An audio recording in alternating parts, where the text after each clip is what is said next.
So hello guys and welcome back again to the channel for another United Deck Tech, which will still tackle some of the interesting builds that we found online just right before the Brothers War enters the standard format. So we look at this list today that will feature as the Sultai Reanimator by Totoro. This was found, I think this was in MTG Goldfish submitted decks.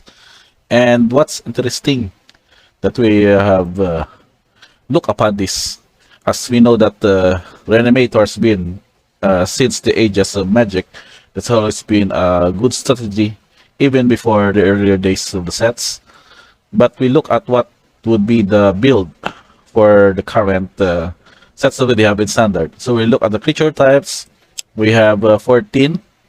So we can see here the high mana cost creatures that will be our options in reanimating them. We start with the Hullbreaker Horror.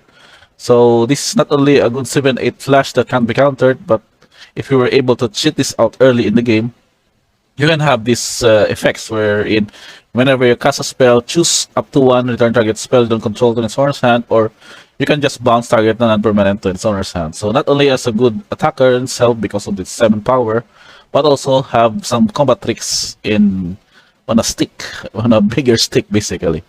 So we have 3 copies of this. Next we have Kairi, the Swirling Sky. This is a 6 to cast Dragon Spirit's Kamigawa and Dynasty.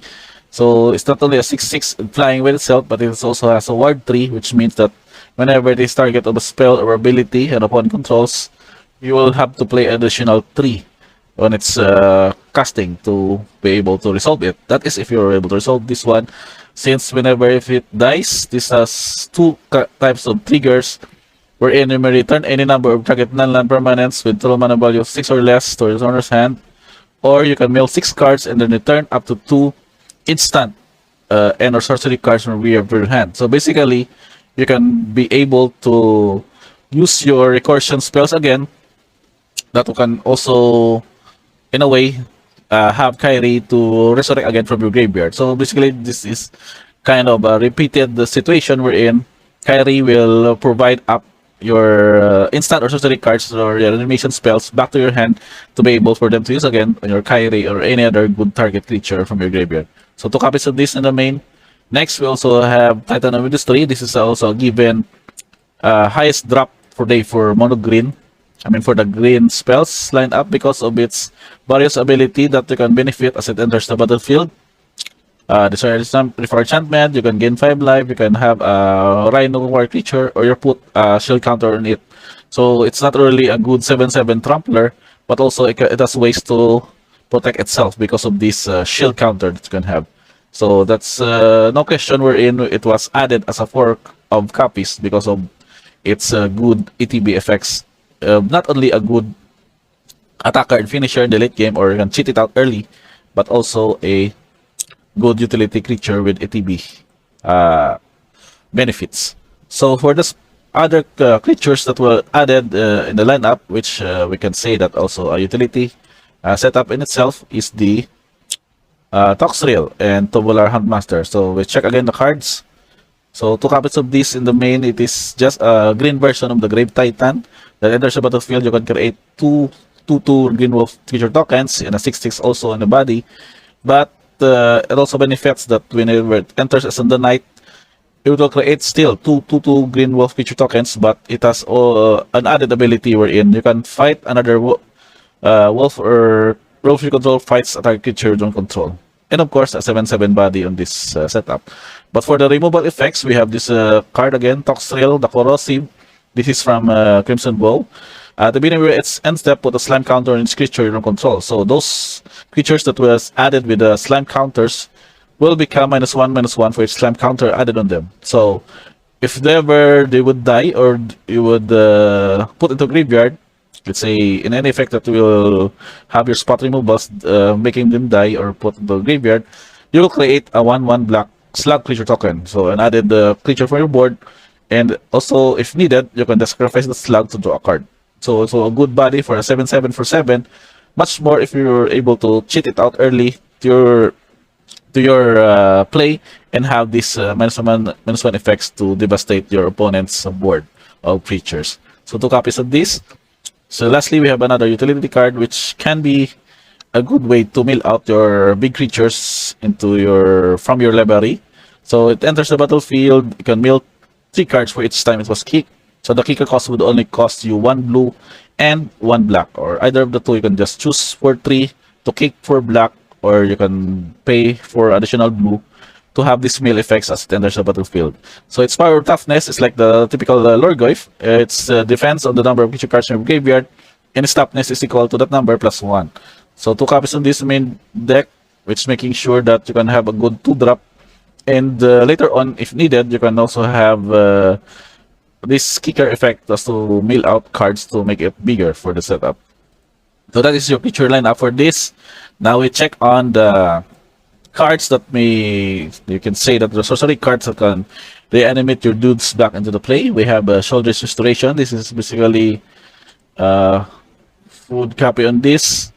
This is the 4 to cast kicker with white, but doesn't really matter with this because you're just going to gain life equal to that mana value.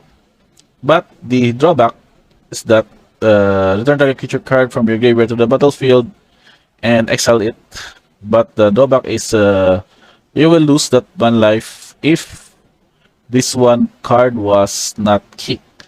So I'm not sure if it is effective. It can be a drawback in a sense because of that mana value of that card. But either way, this is still a good way to cheat out your creatures at a cost of just having to kick out early with just additional white and blue.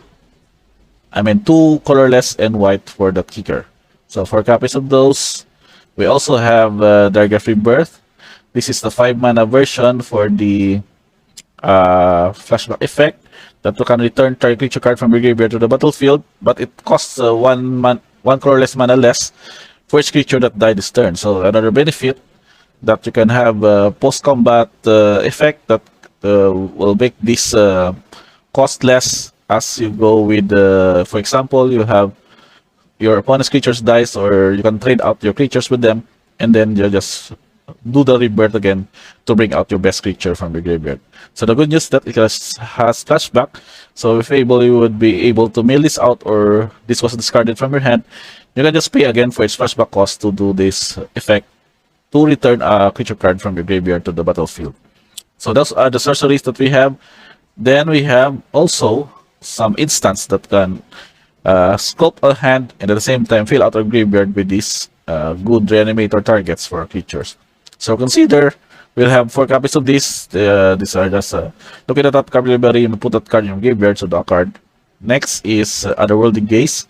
This is a 1 mana cost graveyard filler because of the ability of looking at the top 3 cards in your library and put any number of them to your graveyard, and the rest put it back on your top in any order. So given the flashback also, you can also do this to mill out most of your big creatures early on as you go to curve from this mana cost 1 mana, 2 mana, and then you cast your Urborg Lorgoyf on turn 3 with the kick.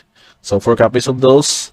We also have Spell Pierce, so basically just a protection effect that can protect your Reanimator spells if ever your opponent has counters to prevent the animation. So just have extra 1 blue mana to do the mana up for the counter.